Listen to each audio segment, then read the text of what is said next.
Thank you for staying with us. The world news begins with President Bola Ahmed Tinubu scheduled to leave Nigeria today for France on April 2nd for a 2-week working visit. This development was disclosed by Tinubu's Special Advisor on Information and Strategy, Bayo Onanuga, in a released statement earlier on today. VOP News understands that during this trip, the president will evaluate the midterm performance of his administration and review significant achievements. The statement titled President Tinubu to embark on working visit to Paris. Now, earlier, the president's convoy was spotted departing from his official residence around 11 a.m. local time. According to the presidency, Tinubu will also take this opportunity to assess the progress of ongoing reforms and engage in strategic planning in anticipation of his administration's second anniversary. The statement also indicated that the recent economic advancements underscores the president's dedication to good initiatives. This is highlighted by the central officials of the DSS have been transferred to Abuja, the nation's capital, for further interrogation and prosecution by the relevant authorities.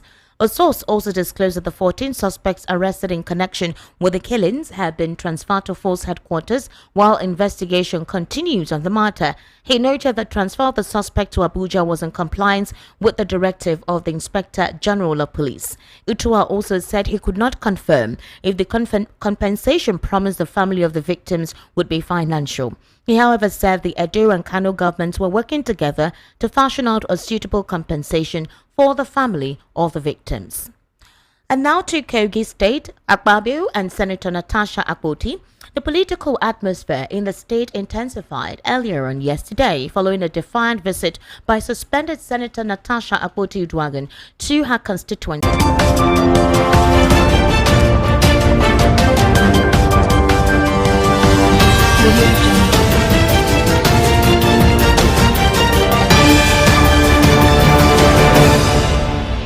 Thank you for staying with us. You're currently listening to the World News right here on Voice of the People 90.3 FM.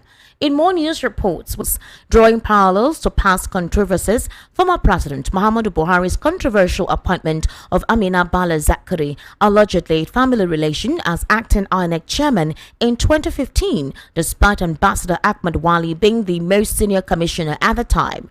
The delay in appointing a substantive chairman led to public outcry, with Civil Society Youth Progressive Assembly Shuaibu Usman accused INEC of always compromising the electoral processes in Kogi State.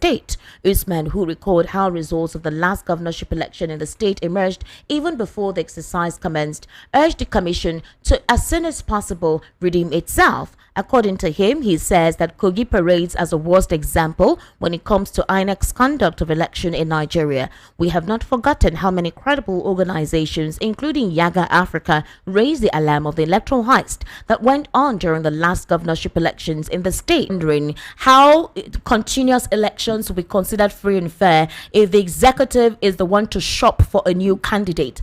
If at all, the elections upcoming, the one in Anambra in November and the one in 2027, wouldn't be compromised if the executive has to be the one to select who will become the new INEC chairman. Well, the current constitutional provision provides that the executive, essentially Mr. President, will have to nominate the INEC chairman subject to confirmation by the Senate. And not just the chairman, also and the INEC national commissioners. Again, subject to Senate confirmation.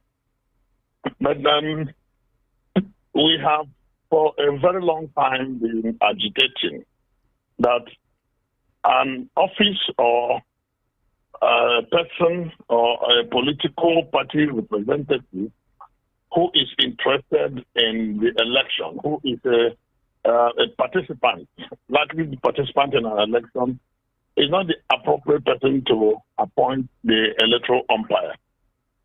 Nigerians know that is an aberration. What has made Nigerians not to change that is what beats my imagination. Chief Justice Accreditations Committee has recommended that the executive should not be the one to appoint the electoral umpire because of political issues, political interest, and fear of political manipulation. And also for the opposite, because the impression must be given that the umpire. Barrister Fred. Yes, I'm here. All right. Okay. Barrister Fred. Yes, I'm here. All right. Okay. Thank you very much. Now, let's look at a situation where there are accusations about the processing for Natasha Akpoti's recall. Before then, Natasha Akpoti has actually accused Governor Usman Ododo of Kogi State, Senate President, of assassination attempts or plots to assassinate her. Do you think that's possible? Well, I think Natasha is using all matters before the Senate. She didn't have confidence in that. Now the matter is in court. Ordinarily, when matters are in court, you respect the judicial system by keeping quiet until the court now determines. And by continuously disparaging Akpabio at the slightest opportunity, it gives an impression that she is doing that intentionally just to pull down Akpabio. Whether she will succeed in pulling down Akpabio or not, or whether it will increase her political value or minimize Akpabio's political value, all that will lie with time shall tell. But I think that at the end of the day, the noise around the issues of between Akpabio and Natasha is becoming too loud and too deafening. There are so many things that will bother Nigeria as we speak. So many things.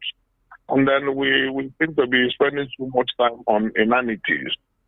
Today, Mr. President, NIMEC predicts fresh rounds of heat waves, malaria, meningitis across states in Nigeria. NIS cracks down on illegal immigrants, arrests 51 in